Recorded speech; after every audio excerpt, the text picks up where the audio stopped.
Hi,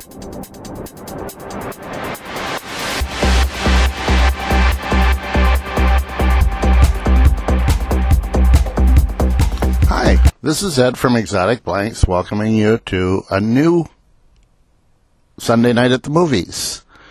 This time we're doing something a little different. My friend Dave Drickhammer had done the Stars and Stripes laser inlay kit and taken several pictures of what he did. And so he has given me the pictures and the authority and or permission to use them. And so we're going to go through how to make the Stars and Stripes laser inlay kit, one step at a time. So let's get started. Obviously, we start out with the kit, and as you can see, you have the blue background and lots of star holes and lots of little stars and the tube. So first thing you want to do is start putting stars into the little holes, and we do that with the tube in the blank, generally speaking. And as you can see, Dave puts in one or two stars and then shows us how it looks. And basically, he continues that until he has all of the stars in place. And just for our information and edification, he has shown how you can take out a star if you need to. If one goes in crooked or gets somewhat damaged, you can take a very small drill bit and drill out that star with just your hand. You don't have to have a motor drill if you don't want to, but that's the way that you can get one out. Of course, if you take the tube out, the brass tube out, it will be easier.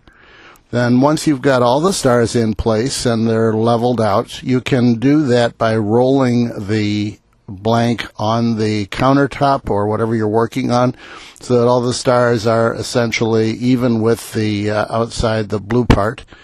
And then once that's done, you can add CA glue from the inside of the tube first, and that will allow all the stars to get to a position where they are locked in place. And then after you're done with that and you let it sit overnight, then you move on to the next steps. So once the stars are secured from the inside and it's had time to set, then the thing to do is to secure them from the outside as well. Again, you take thin CA and put it all over the outside of the blank. And as you can see, then the next step after that is just to put the tube, the brass tube, into it, and then size it to length. Usually, the best way to do that is on a belt sander or some other way where you're going to get it to length without doing any real damage to the blank. So now half the pen is completed, and the half that's left is the easy half. This is the stripes.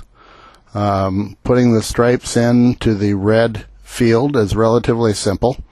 You just have to take each one of the stripes and put it in position. And again, they suggest that you wet these when you're trying to do this. That isn't a bad piece of advice. And he also suggests that you use white glue if you're having any trouble. Thin the white glue if you're going to do that.